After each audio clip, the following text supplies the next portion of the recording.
बांग्लादेश में भारी बवाल देखने को मिला है।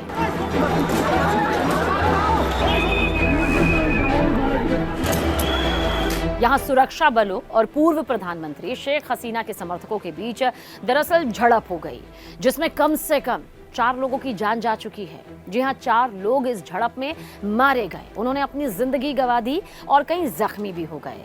अब देखिए, यह हिंसा तब भड़की जब पिछले साल शेख हसीना के खिलाफ विद्रोह करने वाले छात्रों का नया राजनीतिक दल दक्षिण पश्चिमी गोपालगंज जिले की ओर मार्च के लिए आगे आया। ये इलाका दरअसल शेख हसीना की पार्टी अवामी लीग का गढ़ माना जाता है।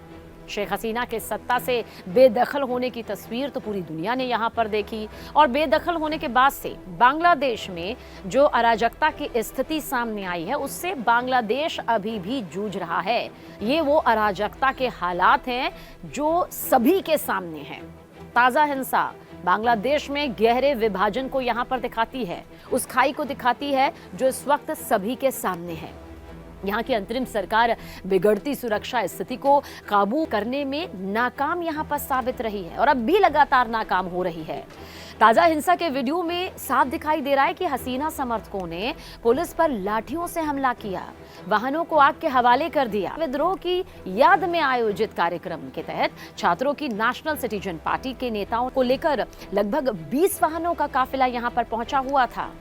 आपको बता दें कि इस बीच नई पार्टी के नेताओं ने स्थानीय पुलिस प्रमुख के ऑफिस में शरण यहां पर ली और इन नेताओं को सुरक्षा के लिए सैनिक बख्तरबंद वाहन में ले जाते दिखे।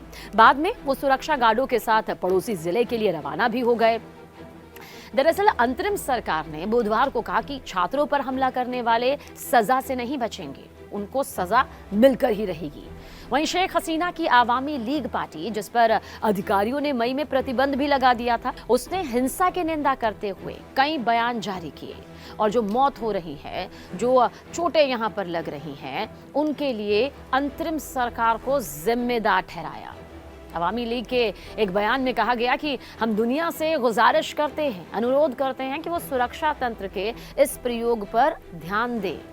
इसने असहमति जताने वालों के खिलाफ भीड़ की हिंसा का इस्तेमाल किया है। देखिए, अंतरिम सरकार के आलोचक बढ़ते ध्रुवीकरण की चेतावनी दे रहे हैं, जिससे राष्ट्रीय सुलह की उम्मीदें कम हो गई हैं, जबकि यूनुस प्रशासन हसीना के बाद के दौर में अच्छी व्यवस्था लाने का यहाँ पर दावा भी कर रहा है। नोबेल शांति पुरस्कार विजेता यूनुस ने हसीना के सत्ता से बेदखल होने के बाद देश की दरअसल कमान संभाली थी। उन्होंने कहा कि अगले साल अप्रैल में चुनाव कराए जाएंगे। वहीं शेख हसीना पर अब मानवता के खिलाफ काम करने के आरोप लगे हैं। बांग्लादेश सरकार भारत से उनके प्रत्यार्पण की मांग यहां पर कर रही है। बात गोपालगंज की करें तो यह राजनीतिक रूप से संवेदनशील जिला है, क्योंकि शेख हसीना के पिता का मकबरा यहीं मौजूद है। बांग्लादेश में स्वतंत्रता संग्राम के नेता शेख मुजीबुर रहमान को 1975 में एक सैन्य तख्तापलट में हत्या के बाद यहीं दफनाया गया था।